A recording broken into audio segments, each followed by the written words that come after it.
You're listening to the Literary Entrepreneur Podcast, Episode 1. Hello, welcome to this edition of the Literary Entrepreneur Podcast. I'm your host, Taora Moody.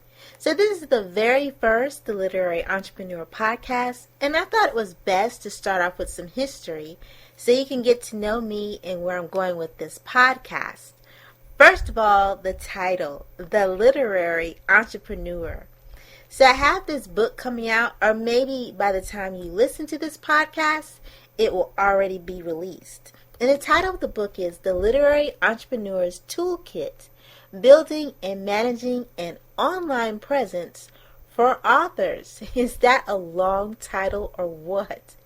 This was my first nonfiction project, and prior to writing this book, I had 4 fiction novels published. 3 are romantic suspense, and 1 is a cozy mystery.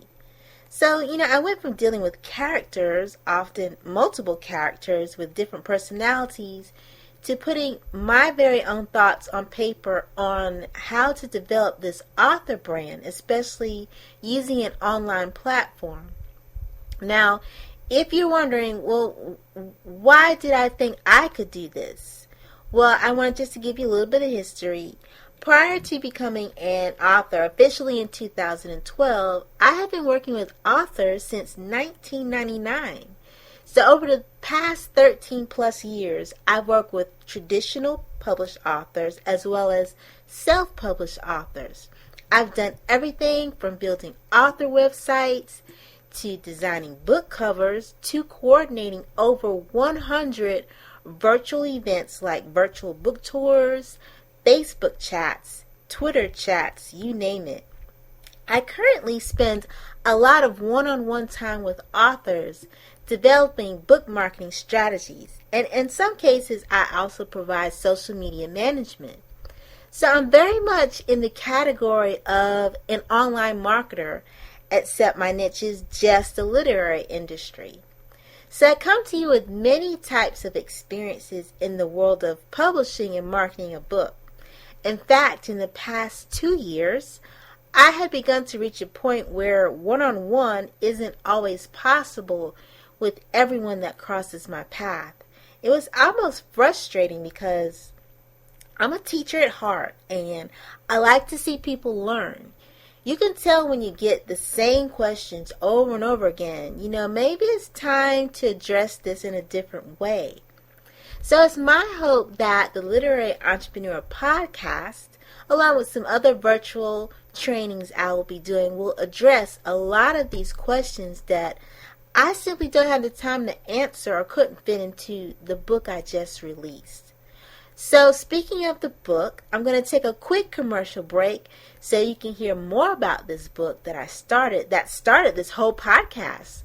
Really, I just have a whole lineup of great training, and I look forward to sharing this with you in the coming months. You're not just an author. You're a literary entrepreneur. The days of getting by without an online presence are over. Whether you are a traditionally published or self-published author, daydreaming about your bestseller will not sell a book.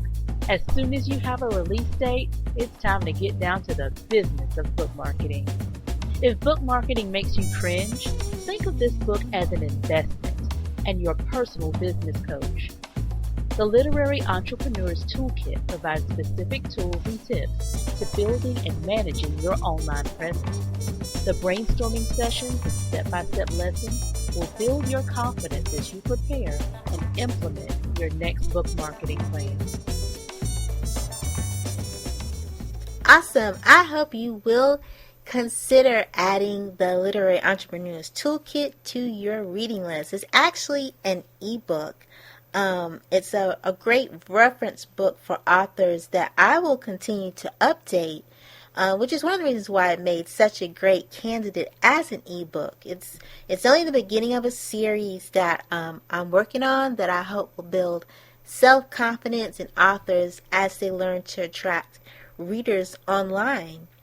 So if you would just a bit more about me, and I promise you in future podcasts, you probably won't hear anything else about me. I'm just not one of those people who talk a lot about what I do. I'm really more about the clients that I work with. So I have been an established entrepreneur, in particularly with an online business, since 1999. Like I said, this was before I was an author. So I have provided literary services through my company, TileWebbingCreations.com. It's actually hard to believe that it's been that long. Anyway, this entrepreneur stuff, it found me, I like to tell people. Because back in 1999, I was just really learning and enjoying building websites for fun. It was my hobby. And it so happens my first client that came along was an author. She emailed me out of the blue, and she was looking at, I had maybe 3 websites. They were pretty huge websites that I had built since 1997 is when I actually got started. I went and bought a HTML book, and from that point on, I remember back then I had a Mac. It was a Performer. I can't remember what graphics program that I used. It might have been Corel, but I was just up coding and putting together these really expensive websites. But anyway, this author found me, and she asked me how much would I charge to do this website, and I'm like, what? This is just fun. Anyway, I was thinking also at the time, maybe this is something I should take seriously. At the time, I had a job doing customer service, and I did a little bit of web work, but it wasn't that exciting. So it occurred to me, this could be a different direction for me if I could expand my web design skills and make money. So lo and behold, I took on that web project, and then it just a few years later, from 1999 to about 2005, I mainly did websites for authors. If it wasn't an author, it was a book club. Everything I did had to do with books. I was actually living the bookworm's dream, I would say, because I'm a huge bookworm. I've always loved to read. And so I was meeting all kinds of authors, writing various genres, and I'm creating websites, getting books for free, because during this time period, I also did book reviews. I was a very avid book reviewer. As a matter of fact, I probably started a book blog, I think at the end of 2004, when a lot of people, there wasn't a lot of book bloggers then. So I was kind of in that arena of blogging, and I wanted to put my book reviews somewhere. Anyway, life kind of hit me end of 2005. And at the beginning of 2006, I remember in my journal, and I'm a big journal person, I basically asked, I was pleading to God for a new direction in my life creatively, because I had hit that, I can't do this anymore. I don't want to see another website. I had really burnt myself out. So in the back of my mind, for many years, I had always wanted to write nonfiction. Because I have been writing articles. Like I said, I did book reviews. I wrote articles, a lot of how-to articles. I enjoyed a number of years writing devotions and Bible studies. I'm a really big fan of writing lesson plans and curriculum, even though I'm not a professional teacher. But in 2006, instead of me thinking I'm going to write a nonfiction book, these characters showed up. It sounds crazy, right? If you ever talk to any fiction author, they would get what I'm talking about when you really start getting these voices in your head type thing. So writing fiction was a surprise to me, but I pursued it. I pursued these characters, and from 2006 to 2008, I finally had a manuscript. I sat on it for a while. In 2010, I had an opportunity come up that I could not resist. So I pitched that same manuscript that I started way back in 2006.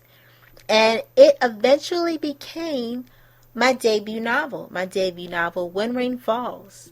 There were 2 rejections I remember at that time, but I got picked up by a traditional publisher, which is Urban Christian, and it's an imprint under Kensington. So here I am today, 2014. I'm actually currently working on my 4th book for Urban Christian, and it'll be out April 2015. So that's my experience with being the traditional published world, but that's not where it ends. In late 2011, I started to really pick up on the changes in the publishing industry, especially with ebooks. And authors who were traditionally published were now kind of starting to branch out into the world of independent publishing. So I decided to pursue my second business, which is called Time Publishing. And that's where I published 2 books so far. One is Deep Fried Trouble, which is a cozy mystery, and The Literary Entrepreneur's Toolkit. That's where I publish it. It's a self-published project as well. So some days I pinch myself because I'm in that author hot seat too. I have to tell people about my books, and it's not easy. So those of you who cringe about book marketing, I get it. So we're in this together. I wanted to share all that with you because, one, I have witnessed countless authors win and fail at book marketing, whether they're traditional or self-published, for the past 13 plus years. So how many of you have thought, I don't want to be a salesperson. I want to just write. I don't want to talk about myself. I've heard it countless times. And so that brings me to number 2. I'm an author and an entrepreneur. So I'm a hybrid, what they call in the industry, because I'm both traditional and self-published. And so I can say that I understand these days, the author is totally responsible for marketing their book. And those are some of the things I want to address in this podcast.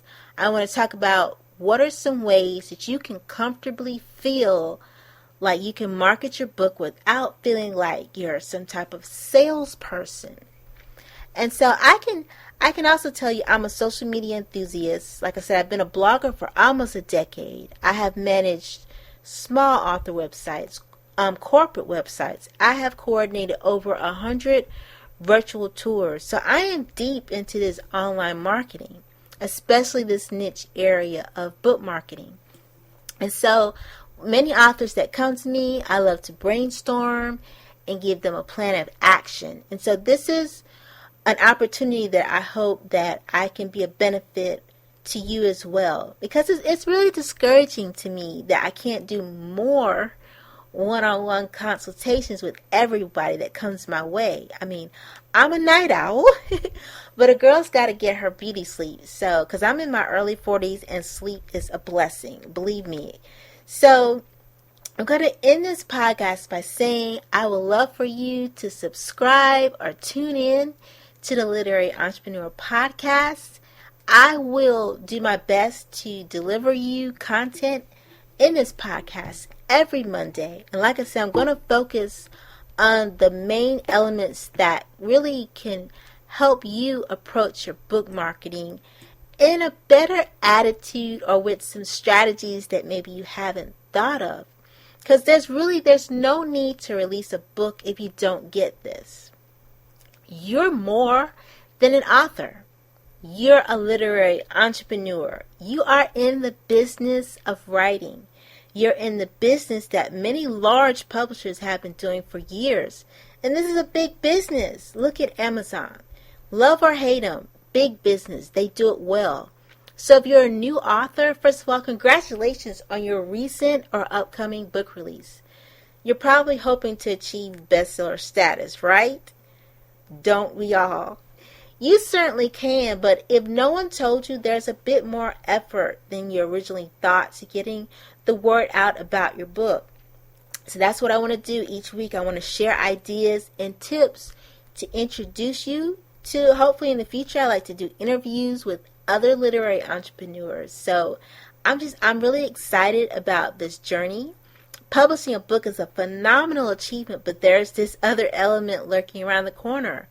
So book marketing, that's what I'm going to be talking to you about. I want you to tune in to the Literary Entrepreneur Podcast every Monday. So with all that said, I'm going to close out this podcast. I will be back in the next podcast to talk about how to find your target audience, your readers. I also will be giving you some book marketing tips that you can start and use right away. So remember this, you're more than an author. You are a literary entrepreneur. Writing and marketing books is a business. Let's learn together how to attract readers to your books.